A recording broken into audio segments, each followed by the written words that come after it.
Hello दोस्तों, नमस्कार दोस्तों। आप सभी का आज की क्लास में स्वागत है। तो आइए स्टार्ट करते हैं हमारी क्लास। जो हमने सीरीज स्टार्ट की है एसएससी जीडी के लिए, उसकी नेक्स्ट जो प्रैक्टिस सेट है उसको हम शुरू करते हैं। हम जो इसमें है इंपॉर्टेंट क्वेश्चन लेने वाले हैं जो एग्जाम्स में बार बार पूछे जाते हो, इनको हम डिटेल में एक्सप्लेन करेंगे, सारे ऑप्शनों को अच्छे से एक्सप्लेन करेंगे। तो आप क्लास को लास्ट तक जरूर देखिए, क्लास के लास्ट तक बने रहिए, जिससे आपको पता चलेगा कि इसमें हमने अच्छे से एक्सप्लेन किया है। सारे जो पॉइंट है उसको एक पॉइंट टू पॉइंट हमने आपको एक्सप्लेन किया है। तो हमारा आज का पहला क्वेश्चन है, ये देखिए और बताइए इसका आंसर क्या होगा। क्वेश्चन दे रखा है मिर्च के तीखेपन का कारण क्या है। तो क्वेश्चन एग्जाम में है, ऐसे ही क्वेश्चन पूछे जाते हैं। तो मिर्च का है वो तीखेपन का कारण क्या है, ऑप्शन में दे रखे हैं। तो इसका आंसर क्या है, ऑप्शन आपके सामने है, जल्दी से बताइए मिर्च का तीखापन का कारण क्या है। ऑप्शन है कैप्साइसिन, बी है ट्राइटरपेन्स और सी है करक्यूमिन और डी है कुकुरबिटासिन। तो इनमें से कौन सा है जो मिर्च के तीखापन का कारण होता है। तो इसका आंसर क्या होगा, ये है कैप्साइसिन के कारण जो मिर्च है हमें तीखी लगती है। इसके अलावा जो ऑप्शन है उनको देख लीजिए। खीरे में जो कड़वाहट है इसका कारण क्या होता है, कौन सी चीज की उपस्थिति के कारण जो खीरा है कड़वा लगता है। तो ये कुकुरबिटासिन के कारण है खीरा कड़वा लगता है। और जो हल्दी में पाया जाता है वह कौन सा तत्व है, ये है करक्यूमिन तत्व है, वो हल्दी में पाया जाता है। इसके अलावा औषधियों में क्या उपस्थित होता है, ये होता है ट्राइटरपेन्स जो तत्व है, ये हल्दी औषधियों में उपस्थित होता है और हल्दी में करक्यूमिन तत्व उपस्थित होता है। इसके अलावा कद्दू और लौकी, इनमें पूछा गया है एग्जाम में, कद्दू और लौकी में है कौन सा तत्व उपस्थित होता है, तो ये होता है कुकुरबिटासिन है, वो कद्दू और लौकी में उपस्थित होता है। तो इनसे ही है एग्जाम में आपके क्वेश्चन पूछा जाएगा। तो आप इनको राइट डाउन कर लीजिए, लिख लीजिए, जिससे कि आपके एग्जाम में ये हेल्प करेंगे, आपको रिवीजन के लिए ज्यादा दिक्कत नहीं होगी। इसका आंसर बताइए।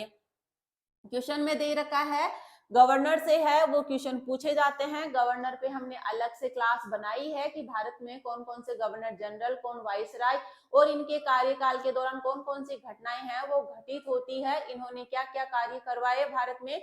तो ये सभी है उस क्लास में हमने आपके लिए अच्छे से उस क्लास में बनाए हैं, सारे पॉइंट उसमें कवर किए हैं, आप वो क्लास जरूर देखिए। तो इसका आंसर बताइए। आपका क्वेश्चन है भारत का कौन सा गवर्नर जनरल है वो ओवेन मेरिडिथ के नाम से कविताएं लिखता था। तो कौन सा गवर्नर है जो ओवन मेरिडिथ के नाम से कविताएं लिखता था। ऑप्शन में दे रखा है लॉर्ड डलहौजी। लॉर्ड डलहौजी को किस नाम से जाना जाता है, किसके जनक माना जाता है भारत में, ये भी आप कमेंट करके बताएंगे। लॉर्ड रिपन भी है और सी में है लॉर्ड लिटन और डी है लॉर्ड कैनिंग। तो इनके बारे में भी अगर आपको पता है तो ऑप्शन आप है कमेंट करके बता सकते हैं। और जो कौन सा गवर्नर जनरल है जो ओवन मेरिडिथ के नाम से कविताएं लिखता था, तो इसका आंसर क्या है, ये है लॉर्ड लिटन। कौन लिखता था, लॉर्ड लिटन है, वो ओवन मेरिडिथ के नाम से कविताएं लिखता था। और जो लॉर्ड डलहौजी है, इनको भारत में रेलवे के जनक के रूप में जाना जाता है। कौन है भारत में रेलवे के जनक, ये है लॉर्ड डलहौजी।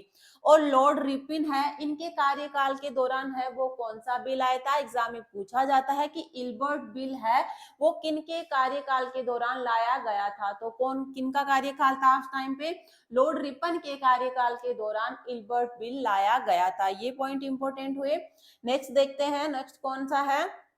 लॉर्ड लिटन ने है 1878 में वर्नाक्यूलर प्रेस अधिनियम लागू किया था। ये भी एग्जाम में बनता है क्वेश्चन कि वर्नाक्यूलर प्रेस अधिनियम है वो किन्होंने लागू किया था। तो लॉर्ड लिटन ने कब, 1878 में इसको लागू किया था। इसके अलावा जो भारत का जो पहला वायसराय था, कौन थे, लॉर्ड कैनिंग जो है भारत के पहले वायसराय थे। पहले वायसराय से भी एग्जाम में क्वेश्चन बनते हैं। भारत के अंतिम और प्रथम भारतीय जो है वायसराय वो कौन थे, ऐसे भी पूछे जाते हैं कि भारतीय वायसराय कौन थे, तो ये भी क्वेश्चन बनते हैं। तो भारत का पहला वायसराय कौन था, ये था लॉर्ड कैनिंग। ये हुए इंपॉर्टेंट पॉइंट, सारे पॉइंट एक्सप्लेन कर दिए हैं। ऐसे ही सारे क्वेश्चनों में आपको पॉइंट टू पॉइंट सारा एक्सप्लेनेशन मिलेगा, क्लास के लास्ट तक बने रहिए। इसका आंसर बताइए। वायसराय की कार्यकारी परिषद में सम्मिलित होने वाला प्रथम भारतीय कौन था। इसका आंसर सबको पता होगा, ये बहुत बार एग्जाम में रिपीट हुआ है और ये आपके जो एसएससी जीडी का एग्जाम होने वाला है किसी न किसी शिफ्ट में आपको जरूर देखने को मिलेगा। तो वायसराय की जो कार्यकारी परिषद में शामिल होने वाला प्रथम भारतीय कौन था? ऑप्शन दे रखे हैं, तेज बहादुर Sapru, B Satyendra Prasad Sinha, D PC Shiv स्वामी अय्यर और डी सैयद अली इमाम। तो कौन थे? ये सत्येंद्र प्रसाद सिन्हा है जो कौन सी कार्यकारी है? वायसराय की कार्यकारी परिषद में सम्मिलित होने वाले प्रथम भारतीय थे। इंपॉर्टेंट क्वेश्चन है, एग्जाम में पूछा जाता है ये क्वेश्चन। नेक्स्ट क्वेश्चन है इंपॉर्टेंट डेट से, इसका आंसर बताइए। भारत में राष्ट्रीय खेल दिवस किस दिन मनाया जाता है? तो बताइए भारत का जो राष्ट्रीय खेल दिवस है वो किस दिन मनाया जाता है? ऑप्शन आपके सामने है, 29 अगस्त को, 26 अगस्त, 28 अगस्त और 27 अगस्त। तो किस किस दिन मनाया जाता है? ये मनाया जाता है 29 अगस्त को। कब मनाया जाता है? 29 अगस्त को मनाया जाता है। क्यों मनाया जाता है? ये हॉकी के जो खिलाड़ी है मेजर ध्यानचंद की जयंती पर मनाया जाता है। जो कौन थे ये? हॉकी के जादूगर भी इनको कहा जाता है। कौन है? मेजर ध्यानचंद। कौन है? मेजर ध्यानचंद जी है। इनकी जो है जयंती पर ये मनाया जाता है। 29 अगस्त को कौन सा है? राष्ट्रीय खेल दिवस के रूप में ये भारत में मनाया जाता है। इंपॉर्टेंट क्वेश्चन है, बनता है एग्जाम के पॉइंट ऑफ व्यू से इंपॉर्टेंट है। इसका आंसर बताइए, ये जितनी भी नृत्यांगनाएं हैं कौन कौन से नृत्य की है ये बताइए आप। कौन से शास्त्रीय नृत्य की कौन कौन सी जो है नृत्यांगनाएं, ऐसे क्वेश्चन भी पूछे जाते हैं, इसको भी हम डिटेल में देखेंगे। तो बताइए मल्लिका साराभाई है वो किस नृत्य के लिए मशहूर भारतीय नृत्यांगना है? तो कौन से नृत्य की ये नृत्यांगना है जो मल्लिका साराभाई है? इनसे एग्जाम में क्वेश्चन पूछे गए हैं। इन सब के भी आपको पता होने चाहिए जो मशहूर है नृत्यांगनाएं। तो इनको बताइए ये किसकी है? ये कुचिपुड़ी और भरतनाट्यम दोनों के लिए ये मशहूर है। कौन? मल्लिका साराभाई है, ये कुचिपुड़ी और भरतनाट्यम की एक नृत्यांगना है। इसके अलावा देखिए भरतनाट्यम की और कौन कौन से है? ये है यामिनी कृष्णामूर्ति, मृणाली साराभाई, इनसे भी क्वेश्चन पूछा गया एग्जाम में। मृणाली साराभाई है वो भरतनाट्यम की नृत्यांगना है। रुक्मणी देवी जो इनकी जनक है, ये मंदिर से संबंधित डांस है भरतनाट्यम, जिनकी रुक्मणी देवी है ये इसकी जनक है। नेक्स्ट देखते हैं कौन सा शास्त्रीय नृत्य है? कुचिपुड़ी है। कुचिपुड़ी की कौन है? कौन सी नृत्यांगनाएं फेमस है? यामिनी कृष्णामूर्ति। आप इनको लिख लीजिए, राइट डाउन कर लीजिए, एग्जाम टाइम तक आप भूल जाएंगे तो आप इनको लिख लीजिए। ये सारे आपको एक साथ कहीं नहीं मिलने वाले हैं, आप इनको लिख लीजिए। भरतनाट्यम की कौन है? कुचिपुड़ी की कौन है?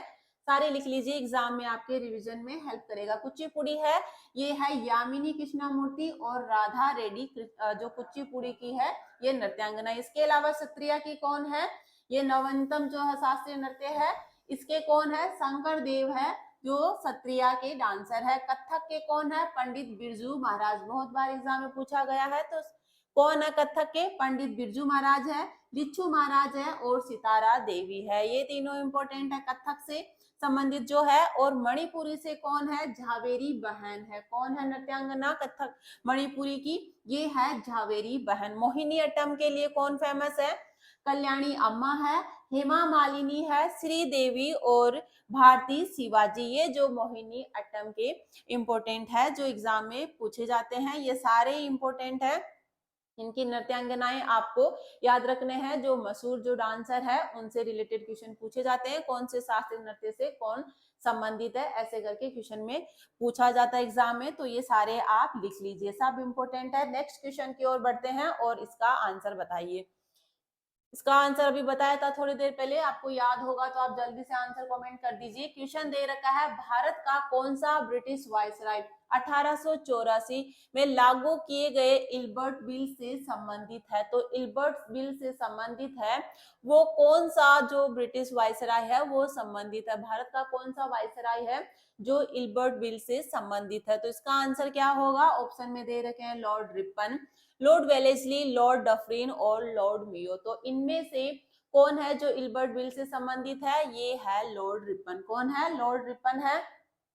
और ये किस लिए फेमस, ये क्यों जाने जाते हैं? स्थानीय स्वशासन का जनक है वो किनको माना जाता है, लॉर्ड रिपन को। किनको माना जाता है, ये भी एग्जाम में बनता है क्वेश्चन। स्थानीय स्वशासन का जनक है वो कौन माने जाते हैं, लॉर्ड रिपन है। और इन्हीं के कार्यकाल में वैज्ञानिक जनगणना की शुरुआत हुई थी। कब हुई थी, 1881 में। और जनगणना की शुरुआत कब हुई थी, ये लॉर्ड मियो के कार्यकाल में 1872 में हुई थी। और वैज्ञानिक जनगणना 1881 में। इनके बाद में दशकीय जनगणना स्टार्ट हो गई थी 1881 के बाद में।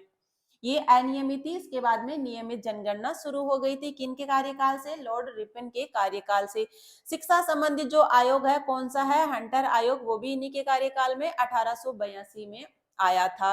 ये इनसे इंपोर्टेंट क्वेश्चन बनते हैं, ये सारे इंपोर्टेंट है, जनगणना वाले दोनों आपको याद रखने हैं। क्वेश्चन पूछे जाते हैं एग्जाम में, बहुत बार क्वेश्चन पूछे गए हैं। नेक्स्ट क्वेश्चन की ओर बढ़ते हैं, इसका आंसर बताइए। क्वेश्चन में दे रखा है, क्या दे रखा है, क्वेश्चन है निम्नलिखित में से किस ब्रिटिश प्रधानमंत्री ने 1932 में भारत के स्वतंत्रता आंदोलन के दौरान सांप्रदायिक पंचायत की घोषणा की। एग्जाम में क्वेश्चन बना है, पूछा गया है, सांप्रदायिक पंचायत की घोषणा कब की गई थी या किन के द्वारा की गई थी, किस ब्रिटिश प्रधानमंत्री ने की थी ये। तो इसका आंसर क्या होगा, ये की थी रैमजे मैकडोनाल्ड ने 1932 में भारत के स्वतंत्रता आंदोलन के दौरान सांप्रदायिक पंचायत की घोषणा की। कब की थी, 1932 में। किन के द्वारा की गई थी, जो ब्रिटिश प्रधानमंत्री रैमजे मैकडोनाल्ड के, इनके द्वारा ये की गई थी। देखते हैं इसको, इसमें क्या हुआ था, जो सांप्रदायिक पंचायत की घोषणा है, इसमें क्या क्या घोषणा की गई थी, दलित सहित 11 समुदायों को पृथक निर्वाचन मंडल प्रदान किया गया था। क्या किया गया था इसमें, जो दलित के सहित जो 11 समुदाय है उनको पृथक निर्वाचन मंडल प्रदान किया गया था। और जो इसी के अलावा 26 सितंबर 1932 में गांधी जी और अंबेडकर के मध्य यरवदा जेल पुणे में पुना समझौता या पुना पैक्ट हुआ था। पूछा जाता है कि पुना पैक्ट है वो कब हुआ था और किन के मध्य हुआ था। तो कब हुआ था ये, 26 सितंबर 1932 में पुना पैक्ट हुआ था, जो गांधी जी और अंबेडकर के मध्य हुआ था। कौन सी जेल में हुआ था, ये हुआ था यरवदा जेल में। ये भी क्वेश्चन बनता है, यरवदा जेल में पुना पैक्ट हुआ था पुणे में 26 सितंबर 1932 में गांधी जी और भीमराव अंबेडकर के बीच में ये हुआ था। ये क्वेश्चन से इंपॉर्टेंट क्वेश्चन है जो बनते हैं, पॉइंट है। ये सारे पॉइंट जो आपको हम लिखवाते हैं सारे इंपॉर्टेंट है आपके एग्जाम के पॉइंट ऑफ व्यू से।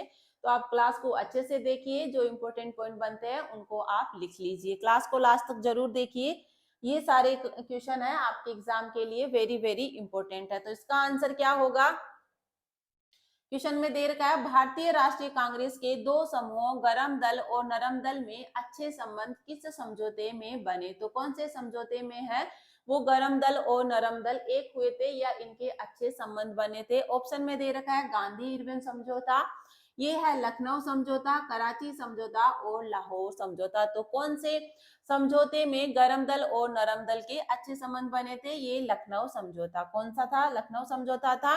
कब हुआ था लखनऊ समझौता, 1916 में हुआ था। ये भी पूछा जाता है लखनऊ समझौता कब हुआ था, 1916 में हुआ था। उसके अध्यक्ष कौन थे, ये थे अंबिका चरण मजूमदार है, वो इनके इस टाइम पे अध्यक्ष थे। और गांधी इरविन समझौता है, ये कब हुआ था, गांधी इरविन समझौता कब हुआ है, डेट पूछी जाती एग्जाम में। तो ये भी आपको याद रखना है, सारे जो ऑप्शन है उनको आप देख लीजिए एक बार। गांधी इरविन समझौता 5 मार्च 1931 में हुआ था। और कराची अधिवेशन है ये 1931 में हुआ था। और इस कराची अधिवेशन के अध्यक्ष कौन थे, सरदार वल्लभ भाई पटेल थे। तो अध्यक्ष से रिलेटेड क्वेश्चन भी पूछे जाते हैं, जितने भी अधिवेशन हुए हैं उनके आपको अध्यक्ष याद रखने हैं। कांग्रेस के सारे अधिवेशन है वो इम्पोर्टेंट है, और जो जो इम्पोर्टेंट अधिवेशन है उन पे हमने अलग से क्लास बनाई हुई है, आप वो क्लास जरूर देखिए। उसमें इम्पोर्टेंट अधिवेशन हमने कवर करवाए हैं, उनके अध्यक्ष भी उसमें हमने बताए हैं। तो इस क्वेश्चन का आंसर बताइए। नेक्स्ट क्वेश्चन जो है 9 नंबर, इसका आंसर बताइए। क्वेश्चन है लॉर्ड कर्जन के वायसराय होने के दौरान निम्न में से कौन सी घटना नहीं घटी। इस बार पूछा गया है कि कौन सी घटना नहीं घटी है। जब आपको वायसरायों के दौरान कार्यकाल के दौरान कौन कौन सी घटनाएं घटी है ये याद होगा, तो इनमें से आपको पता चल जाएगी कौन सी घटना है कौन से वायसराय के कार्यकाल के दौरान नहीं घटी है। तो आपको वो क्लास है वो वीडियो पूरा देखना पड़ेगा, जिसमें भारत के कौन कौन से गवर्नर और वायसराय है, उनके कार्यकाल के दौरान कौन कौन सी घटनाएं घटित होती है, इनका कार्यकाल कब से कब तक था, ये भी एग्जाम में पूछा जाता है। तो आप वो क्लास एक बार जरूर देखिए, उसमें सारे वायसराय कवर करवाए हैं। ऐसे ही क्वेश्चन आपके एग्जाम में बनते हैं। देख लीजिए कितने क्वेश्चन आ गए हैं गवर्नर और वायसराय से संबंधित। तो आप वो क्लास एक बार जरूर देखिए, उसका लिंक हम डिस्क्रिप्शन में दे देंगे, आप प्ले लिस्ट में भी जाके देख सकते हैं। हिस्ट्री की प्ले लिस्ट में हमने सारे हिस्ट्री के टॉपिक है वो टॉपिक वाइज क्लासे अपलोड कर दी है, आप वहां से सारे देखिए जो आपके एग्जाम में बनते हैं, हमने वो सारे क्वेश्चन कवर करवाए हैं। तो आप वो क्लासें एक बार जरूर देखिए, हिस्ट्री की पूरी प्लेलिस्ट देख लीजिए, आपको चैनल में पूरी प्लेलिस्ट मिल जाएगी। हिस्ट्री करके ऐसे प्लेलिस्ट है, उसमें सारे टॉपिक वाइज क्लासें अपलोड की है, तो देख लीजिए। ऐसे ही क्वेश्चन आते हैं। तो इसका आंसर बताइए, ये प्रीवियस ईयर का क्वेश्चन है, तो इसका आंसर बताइए क्या होगा। लॉर्ड कर्जन के वायसराय होने के दौरान निम्न में से कौन सी घटना नहीं घटी। अब बताइए इसका आंसर कौन सी नहीं घटी। ए पुरातत्व विभाग की स्थापना, बी है द्वितीय दिल्ली दरबार, सी है भारतीय राष्ट्रीय कांग्रेस का गठन। ये किनके कार्यकाल के दौरान हुआ था, और ये है बंगाल का विभाजन। तो बताइए कौन सी घटना नहीं घटी थी, ये है भारतीय राष्ट्रीय कांग्रेस का गठन है, ये इनके कार्यकाल के दौरान नहीं हुआ था। तो इनके कार्यकाल के दौरान कौन कौन सी घटनाएं घटी, एक बार देख लीजिए। लॉर्ड कर्जन का कार्यकाल है वो कब से कब तक रहा, तो इनका कार्यकाल है 1899 से 1905 तक है इनका कार्यकाल रहा। और इनके कार्यकाल के दौरान कौन कौन सी घटनाएं घटित हुई वो भी देख लीजिए। बंगाल विभाजन है लॉर्ड कर्जन के कार्यकाल के दौरान हुआ। कब हुआ था बंगाल विभाजन, 1905 में। पूछा जाता है बंगाल विभाजन किस वर्ष हुआ था, 1905 में। स्वदेशी आंदोलन की शुरुआत है वो कब हुई थी, 1905 में हुई थी। कौन थे वाइसराय, लॉर्ड कर्जन थे। इंपॉर्टेंट है, ये आपने क्वेश्चन देखे होंगे परीक्षा में। और देखिए पुरातत्व विभाग की स्थापना है वो कब हुई थी, 1904 में। भारतीय विश्वविद्यालय एक्ट है वो कब आया था, 1904 में। दूसरा दिल्ली दरबार है वो कब लगा था, 1903 में। तो ये सारे पॉइंट है, ये लॉर्ड कर्जन के कार्यकाल के दौरान ये सारी घटनाएं घटित होती है, आप इनको लिख लीजिए। और वो क्लास आप जरूर देखिए, उसमें सारे वायसराय के हैं, उनके कार्यों से संबंधित है, सब एक एक करके सारे पॉइंट कवर करवाए हैं। आपको वो सारे याद करने ही पड़ेंगे, नहीं तो आप इसका आंसर नहीं दे पाओगे। नेक्स्ट देखते हैं और कौन कौन सी घटनाएं घटित होती है। बंगाल विभाजन है ये कब हुआ था, 1905 में हुआ था। उस टाइम पे वायसराय कौन थे, लॉर्ड कर्जन है। बंगाल विभाजन के समय कौन थे, वायसराय थे भारत के। इसके बाद में असहयोग आंदोलन है, ये कब हुआ, स्टार्ट हुआ था, 1920 में। कौन थे वायसराय, लॉर्ड चैम्सफोर्ड है इस टाइम पे वायसराय थे। तो देख लीजिए ऐसे ही क्वेश्चन पूछे जाते हैं। असहयोग आंदोलन के टाइम पे वायसराय कौन थे, चैम्सफोर्ड थे। सभी ने अवज्ञा आंदोलन कब स्टार्ट हुआ, 1930 में। कौन थे वायसराय, इरविन थे, लॉर्ड इरविन उस टाइम पे वायसराय थे। ये क्वेश्चन पूछे गए हैं एग्जाम में, आपको इनको याद करना पड़ेगा। भारत छोड़ो आंदोलन है कब स्टार्ट हुआ, 1942 में। कौन थे वायसराय, ये भी एसएससी के एग्जाम में पूछा गया है, एसएससी सीजीएल में। तो कौन थे वायसराय, लॉर्ड लिनलिथगो है, भारत छोड़ो आंदोलन के दौरान वायसराय थे। इसके बाद में भारतीय राष्ट्रीय कांग्रेस का गठन है, कब हुआ था, डेट पूछी गई है। 28 दिसंबर 1885 को बंबई में भारतीय राष्ट्रीय कांग्रेस का गठन किया गया था। और वायसराय कौन थे, ये थे लॉर्ड डफरिन। कौन थे उस टाइम पे, लॉर्ड डफरिन तो है वायसराय थे। भारतीय राष्ट्रीय कांग्रेस का गठन है वो कब हुआ था, 28 दिसंबर 1885। इंपोर्टेंट है, 1885 में भारतीय राष्ट्रीय कांग्रेस का गठन किया गया था। कहाँ पे, बंबई में, मुंबई में इसका गठन किया गया था। ये सारे वायसराय से क्वेश्चन बने हुए हैं एग्जाम में, इनसे सबसे क्वेश्चन पूछे गए हैं। तो आपके एसएससी जीडी का जो एग्जाम होने वाला है, आपकी शिफ्ट में ये क्वेश्चन जरूर आपको देखने को मिलेगा। नेक्स्ट क्वेश्चन की ओर बढ़ते हैं, इसका आंसर बताइए। क्वेश्चन दे रखा है, किस वायसराय के कार्यकाल के दौरान भारत की राजधानी कलकत्ता से स्थानांतरित होकर दिल्ली बनी है। ये भी एग्जाम में पूछा गया क्वेश्चन है। तो किन के कार्यकाल के दौरान जो भारत की राजधानी पहले क्या थी, कलकत्ता थी, उसको स्थानांतरित करके दिल्ली बनाया गया। तो ये बनाया गया था लॉर्ड हार्डिंग के कार्यकाल के दौरान। किनके दौरान, किनका कार्यकाल था, लॉर्ड हार्डिंग के कार्यकाल के दौरान है जो भारत की राजधानी कलकत्ता से स्थानांतरित करके दिल्ली बना दी गई। तो ये कब बनाई, 12 दिसंबर 1911 को दिल्ली दरबार लगा। और उसमें अंदर क्या घोषणा की गई, महारानी के साथ भारत के तत्कालीन सम्राट कौन थे उस टाइम पे, जॉर्ज पंचम। ये भी पूछा जाता है, कौन थे तत्कालिक सम्राट, ये थे जॉर्ज पंचम। जब दिल्ली को जब राजधानी स्थानांतरित किया था उस टाइम पे भारत के तत्कालिक सम्राट है वो जॉर्ज पंचम थे। उन्होंने ये घोषणा की कि भारत की राजधानी कलकत्ता से दिल्ली स्थानांतरित हो जाएगी। तो कहाँ है? दिल्ली दरबार में ये घोषणा की गई थी। और कब लगा था ये? 12 दिसंबर 1911 को दिल्ली दरबार लगा। और उस टाइम पे महारानी के साथ में जो भारत के तत्कालिक सम्राट है जॉर्ज पंचम, उन्होंने ये घोषणा की कि भारत की राजधानी है वो कलकत्ता से दिल्ली स्थानांतरित कर दी जाएगी। तो ये इस क्वेश्चन से जो इंपॉर्टेंट पॉइंट बनते हैं वो हमने आपको एक्सप्लेन किया है। तो ये आज की हमारी क्लास थी। आपको ये क्लास कैसी लगी कमेंट करके जरूर बताइए। और क्लास को लास्ट तक देखने के लिए थैंक यू। हमारी क्लासों से जुड़िए, अपने दोस्तों में भी क्लास को शेयर कीजिए। अगर आपको क्लास पसंद आ रही हो तो इसको लाइक जरूर कीजिए। तो क्लास को लास्ट तक देखने के लिए धन्यवाद। और इस सीरीज से आप जुड़िए। एसएससी का जो एग्जाम होने वाला है ये आपके एग्जाम के लिए ये हेल्पफुल होने वाली है। तो थैंक यू दोस्तों।